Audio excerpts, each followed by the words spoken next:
നമസ്കാരം, എല്ലാവർക്കും നമ്മുടെ പുതിയൊരു വീഡിയോയിലേക്ക് സ്വാഗതം. ക്രിപ്റ്റോ സ്പേസിൽ എന്താണ് സംഭവിച്ചുകൊണ്ടിരിക്കുന്നത് എന്നറിഞ്ഞാൽ മാത്രമേ നമുക്ക് നല്ല രീതിയിലുള്ള പ്രോഫിറ്റ് ക്രിപ്റ്റോയിൽ ഇൻവെസ്റ്റ് ചെയ്തുകൊണ്ട് ഉണ്ടാക്കാനായിട്ട് പറ്റുള്ളൂ. ഒന്നും അറിയാതെ ചാർട്ട് മാത്രം നോക്കിയിരുന്നത് കൊണ്ട് നമുക്ക് കാര്യമായിട്ടുള്ള പ്രോഫിറ്റോ കാര്യങ്ങളോ ഒക്കെ ക്രിപ്റ്റോയിൽ നിന്ന് ഉണ്ടാക്കാൻ പറ്റുമെന്ന് എനിക്ക് തോന്നുന്നില്ല. അപ്പോൾ അത്തരത്തിൽ ക്രിപ്റ്റോ മാർക്കറ്റിൽ സംഭവിച്ചുകൊണ്ടിരിക്കുന്ന ഇമ്പോർട്ടൻ്റ് ആയിട്ടുള്ള കുറച്ച് കാര്യങ്ങളാണ് നമ്മൾ ഇന്നത്തെ ഒരു വീഡിയോയിൽ നോക്കാനായിട്ട് പോകുന്നത്. ഒട്ടും തന്നെ സ്കിപ്പ് ചെയ്യാതെ കംപ്ലീറ്റ് ആയിട്ട് തന്നെ കാണാനായിട്ട് ശ്രമിക്കുക. നേരെ വീഡിയോയിലേക്ക് കിടക്കാം. Everybody on the top got the same sound. Everything I'm about to drop, make a name now. Yeah, y'all don't really know. Crypto മാർക്കറ്റിൽ buy the rumours sell the news എന്ന് പറയുന്ന ഒരു പഴഞ്ചൊല്ല് എന്ന് വേണമെങ്കിൽ പറയാവുന്ന ഒരു സംഭവമുണ്ട്. അതായത് റൂമേഴ്സ് വരുമ്പോൾ ബൈ ചെയ്യുകയും ന്യൂസ് വരുമ്പോൾ അത് സെല്ല് ചെയ്ത് ഒഴിവാക്കുകയും സെല്ല് ചെയ്ത് പ്രോഫിറ്റ് എടുക്കുകയും ചെയ്യുന്ന ഒരു പരിപാടിയുണ്ട്. അതായത് ക്രിപ്റ്റോ കറൻസി മാർക്കറ്റിൽ ഒരു മൂവ്മെൻറ്റ് ഉണ്ടാവണമെന്നുണ്ടെങ്കിൽ വെയിൽസ് തന്നെ വിചാരിക്കണമെന്നില്ല. ഒരുപാട് മീഡിയാസ് ഉണ്ട്, ലീഡിംഗ് ആയിട്ടുള്ള ക്രിപ്റ്റോ കറൻസി റിലേറ്റഡ് ആയിട്ടുള്ള കാര്യങ്ങൾ പബ്ലിഷ് ചെയ്തുകൊണ്ടിരിക്കുന്ന ഒരുപാട് മീഡിയാസും കാര്യങ്ങളൊക്കെ ഉണ്ട്. ഒരു ടീം തന്നെ അവർക്ക് പിന്നിലുണ്ടായിരിക്കാം. അവർ ഒരുപാട് റൂമേഴ്സും കാര്യങ്ങളൊക്കെ ചുമ്മാ അങ്ങോട്ട് അടിച്ചു വിടും. അത് കണ്ടിട്ട് നമ്മളെപ്പോലുള്ള ചെറിയ ചെറിയ ഇൻവെസ്റ്റേഴ്സ് അതിന് പിന്നാലെ പോയിട്ട് ഒരുപാട് നഷ്ടം വരുത്തി വയ്ക്കുന്ന ആളുകളുണ്ട്, ഒരുപാട് പ്രോഫിറ്റ് ഉണ്ടാക്കുന്ന ആളുകളുണ്ട്. അത്തരത്തിൽ വന്നിട്ടുള്ള ഒരു റൂമറായിരുന്നു മൈക്രോ സ്ട്രാറ്റജി എന്ന് പറയുന്ന കമ്പനി അവരുടെ ബിറ്റ്കോയിൻ ഹോൾഡിങ്സ് എല്ലാം തന്നെ സെല്ല് ചെയ്യുകയാണെന്ന് പറഞ്ഞുകൊണ്ട്. സ്വാഭാവികമായിട്ടും മൈക്രോ സ്ട്രാറ്റജി എന്ന് പറയുന്ന ഇത്രയും വലിയൊരു കമ്പനി അവരുടെ ബിറ്റ്കോയിൻ ഹോൾഡിംഗ് എല്ലാം തന്നെ സെല്ല് ചെയ്യണമെന്നുണ്ടെങ്കിൽ തീർച്ചയായിട്ടും വളരെ ഗംഭീരമായിട്ടുള്ള ഒരു മാർക്കറ്റ് ക്രാഷ് തന്നെ ഉണ്ടാവാനായിട്ട് സാധ്യതയുണ്ട് എന്ന് നമുക്ക് എല്ലാവർക്കും അറിയാം. അതുകൊണ്ട് തന്നെ ഒരുപാട് പേര് പാനിക് ആയിക്കൊണ്ട് അവരുടെ ബിറ്റ്കോയിൻ അവർ ഹോൾഡ് ചെയ്യുന്ന ബിറ്റ്കോയിൻസ് എല്ലാം തന്നെ സെല്ല് ചെയ്യുന്ന അവസ്ഥയൊക്കെ ഉണ്ടായിട്ടുണ്ടായിരുന്നു. എന്നാൽ ഇത് വെറും ഒരു റൂമർ മാത്രമാണ്. അവരുടെ ബിറ്റ്കോയിൻ ഹോൾഡിങ്സ് ഒന്നും തന്നെ മൈക്രോ സ്ട്രാറ്റജി എന്ന് പറയുന്ന കമ്പനി അവരുടെ ബിറ്റ്കോയിൻ ഹോൾഡിങ്സ് ഒന്നും തന്നെ സെല്ല് ചെയ്യുന്നില്ല എന്ന് പറഞ്ഞുകൊണ്ട് അതിൻ്റെ CEO ആയിട്ടുള്ള മൈക്കിൾ സെയ്ലർ തന്നെ രംഗത്ത് വന്നിരിക്കുകയാണ്. Micro strategy CEO dismisses rumours about the company selling it's bitcoin holding. അദ്ദേഹത്തിൻ്റെ ട്വിറ്റർ അക്കൗണ്ട് വഴിയാണ് അദ്ദേഹം ഈ ഒരു കാര്യം അറിയിച്ചിട്ടുള്ളത്. അതായത് മൈക്രോ സ്ട്രാറ്റജി എന്ന് പറയുന്ന ഈ ഒരു കമ്പനി എന്തെങ്കിലും രീതിയിലുള്ള മാറ്റങ്ങൾ അവരുടെ കോർപ്പറേറ്റ് സ്ട്രാറ്റജികളിൽ വരുത്തുകയാണ് എന്നുണ്ടെങ്കിൽ അത് തീർച്ചയായിട്ടും കോർപ്പറേറ്റ് സ്ട്രാറ്റജി എന്ന് പറയുമ്പോൾ അവരുടെ ബിറ്റ്കോയിൻ ഹോൾഡിംഗ്, ബിറ്റ്കോയിൻ ബൈ ചെയ്യുന്നോ സെല്ല് ചെയ്യുന്നോ തുടങ്ങിയ കാര്യങ്ങളെല്ലാം വിടും. അതിൽ എന്തെങ്കിലും രീതിയിലുള്ള മാറ്റങ്ങൾ അവർ വരുത്തുന്നുണ്ട് എന്നുണ്ടെങ്കിൽ അവരുടെ ഷെയർ ഹോൾഡേഴ്സിനെ അറിയിക്കുന്ന രീതിയിലുള്ള കാര്യങ്ങളെല്ലാം തന്നെ അവർ ചെയ്യുന്നതായിരിക്കും എന്നാണ് അദ്ദേഹം പറഞ്ഞത്. അതുകൊണ്ട് തന്നെ മൈക്രോ സ്ട്രാറ്റജി അവരുടെ ബിറ്റ്കോയിൻ ഹോൾഡിങ്സ് എല്ലാം തന്നെ സെല്ല് ചെയ്യുന്നു എന്ന് പറഞ്ഞിരുന്നത് അത് വെറും ഒരു റൂമർ മാത്രമാണ്, അത് ഒരു ഫേക്ക് ന്യൂസ് ആണ് എന്നുള്ള കാര്യങ്ങളാണ് അദ്ദേഹം പറഞ്ഞിട്ടുള്ളത്. സോ ഇത്തരത്തിൽ ഒരുപാട് റൂമേഴ്സും കാര്യങ്ങളും എല്ലാം തന്നെ ക്രിപ്റ്റോ കറൻസിയുമായിട്ട് ബന്ധപ്പെട്ടിട്ടുള്ള അല്ലെങ്കിൽ ക്രിപ്റ്റോ കറൻസി റിലേറ്റഡ് ആയിട്ടുള്ള മീഡിയാസിൽ ഒരുപാട് വരുന്നുണ്ട്. നമ്മൾ അതിൻ്റെ എല്ലാം പുറകെ പോവുകയാണ് എന്നുണ്ടെങ്കിൽ ഒരുപക്ഷെ നമുക്ക് പ്രോഫിറ്റ് ഉണ്ടായേക്കാം, പക്ഷേ കൂടുതൽ സമയം നമുക്ക് വളരെ വലിയ രീതിയിലുള്ള ലോസ് സംഭവിക്കാനാണ് ചാൻസ്. നമ്മുടെ ലോസ് മറ്റൊരു കൂട്ടം ആളുകൾക്ക് പ്രോഫിറ്റ് ആണെന്നുള്ള കാര്യങ്ങൾ മനസ്സിൽ വയ്ക്കുക. നമ്മളൊരു മാർക്കറ്റ് ക്രാഷൊക്കെ സംഭവിക്കുമ്പോൾ നമ്മുടെ കയ്യിലുള്ള ബിറ്റ് കോയിൻസ് എല്ലാം തന്നെ നമ്മൾ സെല്ല് ചെയ്യുമ്പോൾ പല പോസ്റ്റുകൾ നമ്മൾ കാണാറുണ്ട്. വെയിൽസിൻ്റെ വായിലോട്ട് നമ്മുടെ ബിറ്റ് കോയിൻ ഒന്നും തന്നെ സെല്ല് ചെയ്ത് കൊടുക്കാതിരിക്കുക എന്ന് പറഞ്ഞുകൊണ്ട്. അതായത് ഏറ്റവും നല്ലൊരു സമയം എന്ന് പറയുന്നത് ആ ഒരു മാർക്കറ്റ് ക്രാഷ് തന്നെയാണ് നമുക്ക് കൂടുതൽ ബിറ്റ് കോയിൻസ് വാങ്ങിക്കാനായിട്ട്. അത്തരത്തിലുള്ള ഒരു സമയത്ത് നമ്മൾ നമ്മുടെ കയ്യിലുള്ള ബിറ്റ് കോയിൻ എല്ലാം തന്നെ സെല്ല് ചെയ്യുകയാണ് എന്നുണ്ടെങ്കിൽ അതുകൊണ്ട് ഏറ്റവും കൂടുതൽ ഗുണമുണ്ടാവാനായിട്ട് പോകുന്നത് വെയിൽസിന് തന്നെയാണ്. സോ ഇത്തരത്തിലുള്ള ഒരുപാട് റൂമേഴ്സും മാർക്കറ്റ് മാനിപ്പുലേഷൻസും എല്ലാം തന്നെ ക്രിയേറ്റ് ചെയ്യാനായിട്ട് സാധിക്കുന്ന ഒരുപാട് ആളുകൾ ഇന്ന് crypto currency മാർക്കറ്റിലുണ്ട്.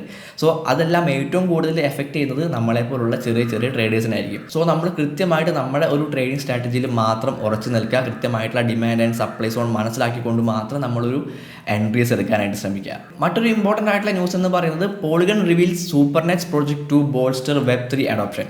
Pledges 100 million to early users.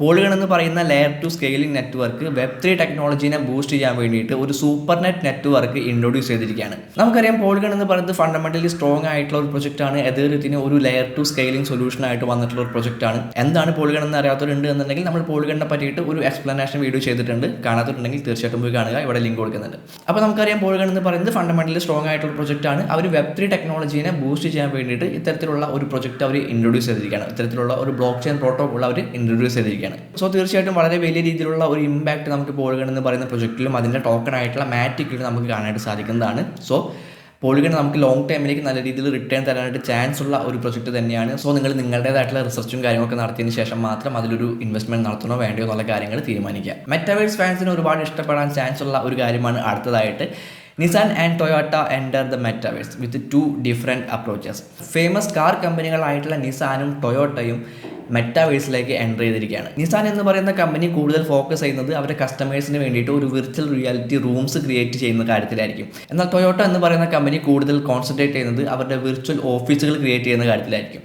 അതിലൂടെ അവർക്ക് ടെക്നിക്കൽ ഡെവലപ്മെൻറ്റുമായിട്ട് ബന്ധപ്പെട്ടിട്ടുള്ള ഡിസ്കഷൻസും കാര്യങ്ങളൊക്കെ തന്നെ ഒരു ഡിജിറ്റൽ അവതാറുകൾ ഉപയോഗിച്ചുകൊണ്ട് അവർക്ക് നടത്താനായിട്ട് സാധിക്കുമെന്നൊക്കെയാണ് അവർ പറയുന്നത്. ഇതെല്ലാം കൂടാതെ ഡിജിറ്റൽ ഇവൻറ്റുകളും അതുപോലെ തന്നെ അവരുടെ പുതിയ കാറും കാര്യങ്ങളൊക്കെ ലോഞ്ച് ചെയ്യുമ്പോൾ അതുമായിട്ട് ബന്ധപ്പെട്ടിട്ടുള്ള കാര്യങ്ങളെല്ലാം തന്നെ ഇനി മുതൽ മെറ്റാവേഴ്സിലും അവർ നടത്തുന്നതായിരിക്കും. അതിൻ്റെ ഇവൻറ്റും കാര്യങ്ങളൊക്കെ നടത്തുന്നതായിരിക്കും. ഈ രണ്ട് കമ്പനികളും ഒഫീഷ്യലായിട്ട് ഏത് മെറ്റാവേഴ്സിലാണ് ഇവരുടെ ഔട്ട്ലെറ്റും കാര്യങ്ങളെല്ലാം തന്നെ അവർ തുടങ്ങിയിട്ടുള്ളതെന്നൊന്നും പുറത്തുവിട്ടിട്ടില്ല. ചിലപ്പോൾ മെറ്റ പോലുള്ള ഒരു സെൻട്രലൈസ്ഡ് ആയിട്ടുള്ള മെറ്റാവേഴ്സിലായിരിക്കും, അതല്ലാന്നുണ്ടെങ്കിൽ ഡീസെൻട്രലൈസ്ഡ് ആയിട്ടുള്ള ഡീസെൻട്രലാൻഡ് ആക്സി ഇൻഫിനിറ്റി പോലുള്ള മെറ്റാവേഴ്സിലായിരിക്കും. അതൊന്നും തന്നെ നമുക്ക് ഇപ്പോൾ അറിയാനായിട്ട് സാധിച്ചിട്ടില്ല. ഒഫീഷ്യലായിട്ടുള്ള ന്യൂസ് കാര്യങ്ങളൊന്നും തന്നെ വന്നിട്ടില്ല. അപ്പോൾ ഞാൻ പറഞ്ഞു വരുന്ന കാര്യം എന്ന് പറയുന്നത് അവർ ഡീസെൻട്രലൈസ്ഡ് ആയിട്ടുള്ള ഡീസെൻട്രലാൻഡ് ഒക്കെ പോലുള്ള ഒരു മെറ്റാവേഴ്സിലാണ് അവർ ഈ പറഞ്ഞ കാര്യങ്ങളെല്ലാം അവർ തുടങ്ങാനായിട്ട് പോകുന്നതെന്നുണ്ടെങ്കിൽ തീർച്ചയായിട്ടും അതിൻ്റേതായിട്ടുള്ള വളരെ ഗംഭീരമായിട്ടുള്ള ഗ്രോത്ത് നമുക്ക് ആ ഒരു പ്രൊജക്റ്റിൽ കാണാനായിട്ട് സാധിക്കുന്നതാണ്. സോ മെറ്റാവേഴ്സ് കാറ്റഗറിയിലുള്ള പ്രൊജക്റ്റുകളിലെല്ലാം തന്നെ ഒരു കണ്ണ് വെക്കുന്നത് തീർച്ചയായിട്ടും നന്നായിരിക്കും. വളരെ ഗംഭീരമായിട്ടുള്ള ഒരു പ്രോഫിറ്റ് ഉണ്ടാക്കാനായിട്ട് നമുക്ക് നല്ലൊരു ചാൻസ് ഇപ്പോൾ ഉണ്ട്. ഞാൻ ഏറ്റവും ആദ്യം പറഞ്ഞ പോലെ തന്നെ ക്രിപ്റ്റോ മാർക്കറ്റിനെ വളരെ വലിയ രീതിയിൽ ഇൻഫ്ലുവൻസ് ചെയ്യുന്ന ഒരുപാട് കമ്പനികളുണ്ട്. മൈക്രോ സ്ട്രാറ്റജി, നമ്മൾ ഏറ്റവും ആദ്യം പറഞ്ഞ മൈക്രോ സ്ട്രാറ്റജി എന്ന് പറയുന്ന അത്തരത്തിലുള്ളൊരു കമ്പനിയാണ്. അതുപോലെ തന്നെ മറ്റൊരു കമ്പനിയാണ് സ്കൈബ്രിഡ്ജ് ക്യാപിറ്റൽ എന്ന് പറയുന്നത്. സ്കൈബ്രിഡ്ജ് ക്യാപിറ്റലുമായിട്ട് ബന്ധപ്പെട്ടിട്ടുള്ള ഒരു കാര്യം എന്ന് പറയുന്നത് അവർ എക്സ്ട്രീംലി ബുള്ളിഷ് ആണ്, ക്രിപ്റ്റോയിൽ അവർ എക്സ്ട്രീംലി ബുള്ളിഷ് ആണ് എന്നുള്ളൊരു സ്റ്റേറ്റ്മെൻ്റ് ആണ് അവർ പുറത്തുവിട്ടുള്ളത്. ക്രിപ്റ്റോ റിലേറ്റഡ് ആയിട്ടുള്ള വളരെ വളരെ ഇമ്പോർട്ടൻ്റ് ആയിട്ടുള്ള പല കാര്യങ്ങളിലും നമ്മൾ കേട്ടിട്ടുള്ള ഒരു പേരാണ് സ്കൈബ്രിഡ്ജ് ക്യാപിറ്റൽ എന്ന് പറയുന്ന ഈ ഒരു കമ്പനിയുടെ. സ്കൈബ്രിഡ്ജ് ക്യാപിറ്റൽ എന്ന് പറയുന്നത് ഒരു 3.5 ബില്യൺ അസറ്റ് മാനേജ്മെൻറ്റ് ഫേമാണ്. സോ ഇത്തരത്തിലുള്ള കമ്പനികളുമായിട്ട് ബന്ധപ്പെട്ടിട്ടുള്ള ന്യൂസുകൾ അല്ലെങ്കിൽ അവർ നടത്തുന്ന സ്റ്റേറ്റ്മെൻറ്റുകളും കാര്യങ്ങളൊക്കെ പലപ്പോഴും ക്രിപ്റ്റോ മാർക്കറ്റിനെ വളരെ പോസിറ്റീവായിട്ടുള്ള രീതിയിലും അതുപോലെ തന്നെ നെഗറ്റീവായിട്ടുള്ള രീതിയിലും ബാധിക്കാറുണ്ട്. ഇപ്പോൾ സ്കൈബ്രിഡ്ജ് ക്യാപിറ്റൽ പറയുന്നത് അവർ എക്സ്ട്രീംലി ബുള്ളിഷ് ആണ് എന്നാണ്. നമുക്കറിയാം നല്ല രീതിയിലുള്ള ഒരു ബെയർ മാർക്കറ്റാണ് ഇപ്പോൾ സംഭവിച്ചുകൊണ്ടിരിക്കുന്നത്. സോ ഇത്തരത്തിലുള്ള ഒരു സിറ്റുവേഷനിൽ അവർ എക്സ്ട്രീംലി ബുള്ളിഷ് ആണ് എന്ന് പറയുകയാണ് എന്നുണ്ടെങ്കിൽ ഇപ്പോൾ വളരെ നല്ലൊരു സമയമാണ് ബൈ ചെയ്യാൻ വേണ്ടിയിട്ട് എന്നുള്ള കാര്യങ്ങൾ നമുക്ക് മനസ്സിലാക്കാവുന്നതാണ്. ഞാൻ മുൻപ് പല വീഡിയോകളിലും പറഞ്ഞിട്ടുണ്ട്, നമ്മളൊരു ബെയർ മാർക്കറ്റിൽ നല്ല രീതിയിലുള്ള ഒരു ഇൻവെസ്റ്റ്മെൻറ്റ് നടത്തുകയാണ് എന്നുണ്ടെങ്കിൽ നമുക്കൊരു ബുൾ മാർക്കറ്റ് വരുമ്പോൾ നല്ല രീതിയിൽ പ്രോഫിറ്റബിൾ ആയിട്ട് നമുക്ക് ഇരിക്കാനായിട്ട് സാധിക്കും. ആ ഒരു കാര്യം തന്നെയാണ് എനിക്ക് സ്കൈബ്രിഡ്ജ് ക്യാപിറ്റലിൻ്റെ ഈ ഒരു സ്റ്റേറ്റ്മെൻറ്റോട് കൂടിയിട്ട് പറയാനായിട്ടുള്ളത്. അവർ ഈ ഒരു ബെയർ മാർക്കറ്റിൽ എക്സ്ട്രീംലി ബുള്ളിഷ് ആണ് എന്ന് പറയുകയാണ് എന്നുണ്ടെങ്കിൽ ബിറ്റ്കോയിൻ നല്ല രീതിയിലുള്ള ഒരു ഗ്രോത്ത് ബിറ്റ്കോയിനിൽ വരും ദിവസങ്ങളിൽ നമുക്ക് പ്രതീക്ഷിക്കാം എന്നുള്ള കാര്യങ്ങളാണ് നമുക്ക് മനസ്സിലാക്കാനായിട്ട് സാധിക്കുന്നത്.